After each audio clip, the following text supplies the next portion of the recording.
White Star Line, a British naval company, was facing challenges from another company, Cunard Line, which had recently launched the twin sister ships Lusitania and Mauretania, the fastest passenger ships then in service. Seeing this happen, White Star Line also determined itself to make something extraordinary. Decided to compete on size rather than speed, they commissioned Belfast shipbuilder Harland and Wolff to build a ship. Thomas Andrews, the chief architect and designer of Harland and Wolff, created a plan and design that were approved by White Star Line in 1908. After 4 years of hard work, a marvel of its time came into existence, the largest moving human-made object in the world at that time, the Royal Mail ship, Titanic. Moorings, the Titanic was a new breed of luxury liner. The route for this maiden voyage took her to Cherbourg and Queenstown, where she took on emigrants bound for the New World. Among her passengers were many of the wealthy and influential, with, according to one calculation, this ship had a length of 269 meters, with 53 meters of total height. The output of the steam turbine was 16,000 horsepower. Completed on April 2, 1912, it cost White Star Line around £1.5 million. It had a capacity of 3,500 people, including crew members. Apart from its luxuriousness, the most highlighted feature of this ship was its unsinkability. It was boasted by White Star Line that this ship would never sink under any circumstances. And this claim was attributed to its design. This ship had a special design. It had a double hull, so that in case of cracks in the first layer from anything hit from the bottom, the second layer would protect the ship from getting filled with water.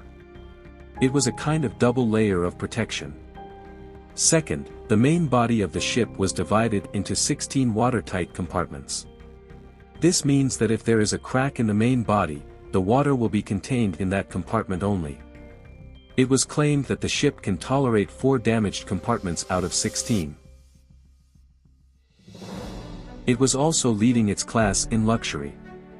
Swimming pools, bars, grand wooden staircases, libraries, gyms, and restaurants, everything was there.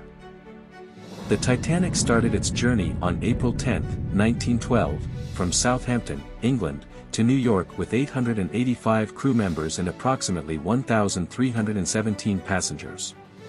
It was planned to arrive in New York on the morning of April 17. Yes, within a week of its departure. Everyone was excited, as it was the Titanic's maiden voyage.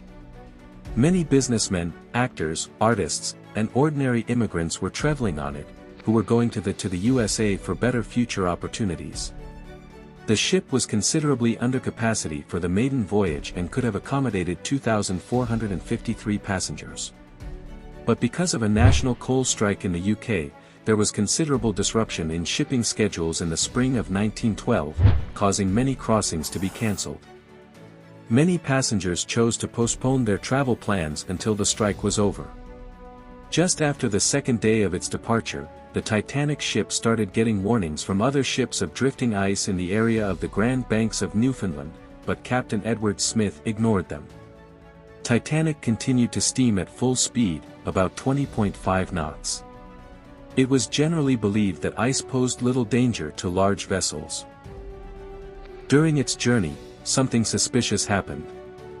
Actually, a fire had begun in the Titanic's forwardmost coal bunker approximately 10 days prior to the ship's departure and continued to burn for several days into its voyage, but passengers were unaware of this situation. The fire was finally extinguished on April 14, on the 4th day of its journey. There are some speculations about whether this fire may have made the ship more vulnerable to sinking.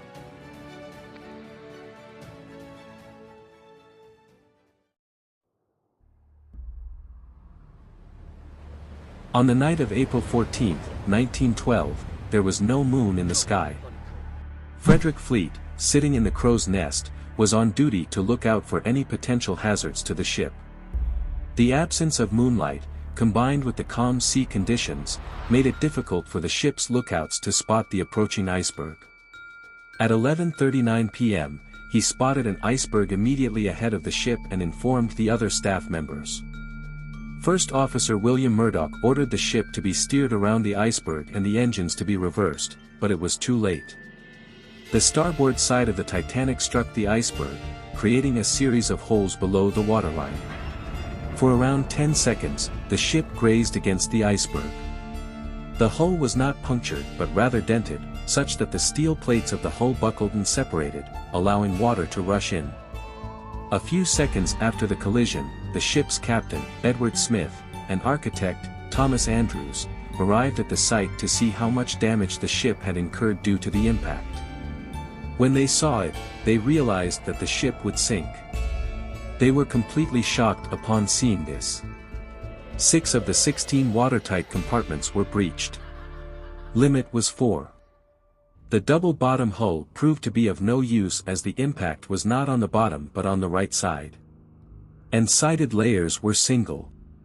20 minutes after the collision, at 12 a.m., Captain Smith ordered his crew to send a distress call over the radio, so that the nearby ships might detect it and come to save them.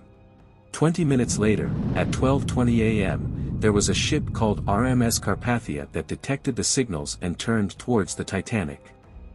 The problem was that this ship was 107 kilometers away. Even if it moves at its top speed, it would take 3.5 hours to reach the Titanic. The rest of the crew members lit up flares and rockets in the sky, hoping that a ship nearby would notice them. But unfortunately, no response came from any other ship. Meanwhile, Captain Smith ordered the evacuation of passengers using the lifeboats on the ship. As per protocol, women and children would be given preference to board the lifeboats. As for the passengers on the ship, they were not that scared. Most of the passengers believed that the Titanic was an unsinkable ship. There is no need to worry. For this reason, half the lifeboat remained empty as it was lowered. It is said that if the lifeboats had used their full capacity, 500 more lives could have been saved. With the passage of time, compartments began to be filled with water, one after the other. The ship began to tilt.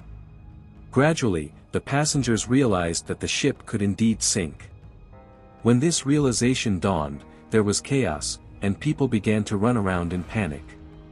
By 1 in the night, so much water had filled the compartments in the front that the bow of the ship had gone underwater. The problem was that there were only 20 lifeboats, which could accommodate approximately 1,200 people.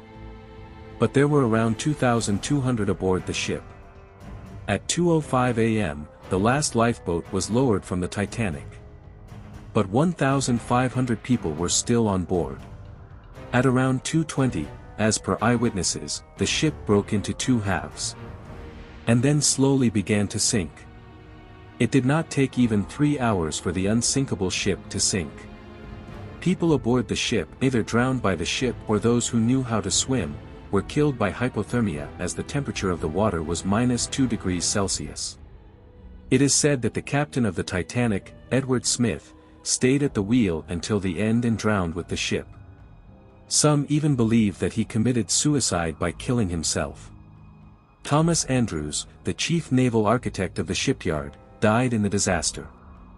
RMS Carpathia reached this location at around 3:30 to 4 a.m. to save the people on the ship. But it was 1 hour late. After this disaster, questions were raised, many controversies took place, investigations were conducted, and some unknown facts surfaced that shocked everyone. How would it feel if I said that there was another ship exactly 37 kilometers away from the Titanic that night, and it could reach to the Titanic just within 1 hour? Yes, it's true. The ship was SS Californian.